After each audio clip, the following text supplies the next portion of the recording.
বদনজরের গোসল কিভাবে করবেন? আমরা অনেকেই বদনজরের গোসলটা করতে পারি না, অনেকের বদনজর লেগে যায়। এটা আপনি কিভাবে বুঝবেন? দেখবেন হঠাৎ করে বমি বমি ভাব আসে, চুল পড়ে যাচ্ছে, অতিরিক্ত চুল পড়ে যাচ্ছে, এরপর আপনার শরীর দুর্বল হয়ে যাচ্ছে, প্রায় সময় মাথা ব্যথা করে, অসুস্থ থাকেন, অস্বস্তি লাগে, নিজের কাছে কোনো কিছু ভালো লাগে না। এটা হচ্ছে বদনজরের লক্ষণ। যদি এরকম আপনি ফিল করেন তাহলে আপনি গোসল করে নেবেন একটা আমল করে। আপনি এভাবে যদি গোসল করতে পারেন অবশ্যই আপনি ভালো একটা ফলাফল পাবেন। বদনজরের গোসল এটা আমরা অনেকেই জানি না। বদনজরের গোসলটা কিভাবে করবেন এটা বলে দিচ্ছি। এই বদনজর কিন্তু খুব ভয়ঙ্কর জিনিস। নবীজি সাল্লাল্লাহু আলাইহি ওয়াসাল্লাম জানিয়ে দিয়েছেন, আল আইনু হাক্কুন, বদনজর এটা সত্য। বদনজর একটা সুস্থ উটকে অসুস্থ করে রান্নার পাতিল পর্যন্ত নিয়ে যায় এবং একটা সুস্থ মানুষকে অসুস্থ করে কবর পর্যন্ত নিয়ে যায়। এজন্য বদনজর খুব ভয়ঙ্কর জিনিস। আমরা অনেকে শো অফ করি, এটা করি সেটা করি, এটার পোস্ট দেই সেটার পোস্ট দেই, মানুষকে ভাব দেখাই, এই আছে সেই আছে। এত কিছু দেখাতে যাবেন না, প্রাইভেট জিনিসগুলো গোপন রাখেন, কারণ অনেকের বদনজর লেগে যেতে পারে। অনেকের চোখ খারাপ, চোখ দিয়ে আপনাকে বাজে মন্তব্য করবে, দেখা যাবে যে আপনার বদনজর লেগে গেছে। এই জন্য এই বেশি শো অফ করতে যাবেন না। বর্তমানে বদনজরের যুগে আপনি শো অফ করতে যাবেন না।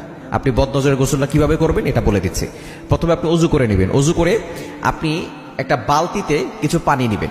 এটা অবশ্যই টয়লেটে বসে করবেন না, টয়লেটের বাইরে বসে করবেন, কারণ বর্তমানে অ্যাটাচ টয়লেট বর্তমানে প্রত্যেকটা ঘরে ঘরে আছে, অ্যাটাচড বাথরুম আছে না।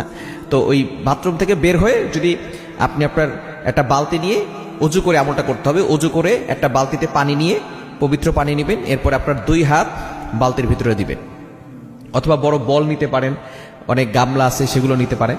এগুলো নিয়ে আপনি 2টা হাত রাখবেন। এরপরে আপনি প্রথমে দুরূদ শরীফ 7 বার পড়বেন। সবকিছুই 7 বার করে পড়বেন। দুরূদ শরীফ 7 বার।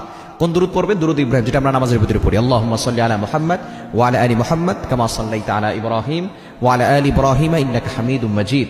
আল্লাহুম্মা বারিক আলা মুহাম্মাদ ওয়া আলা আলি মুহাম্মাদ কামা বারাকতা আলা ইব্রাহিম ওয়া আলা আলি ইব্রাহিম ইন্নাকা হামিদুম মাজিদ। এটা 7 বার পড়বেন। এরপরে আপনি সূরা ফাতিহা পড়বেন 7 বার। এরপরে আয়াতুল কুরসি পড়বেন 7 বার। এরপরে সূরা ইখলাস 7 বার, সূরা ফালাক 7 বার, সূরা নাস 7 বার। এরপরে শেষে আবার দুরূদ শরীফ 7 বার পরে আপনি ওই পানিতে ফু দিবেন। হাত তো পানিতে আছে, আবারও ফু দিবেন। এরপরে ওই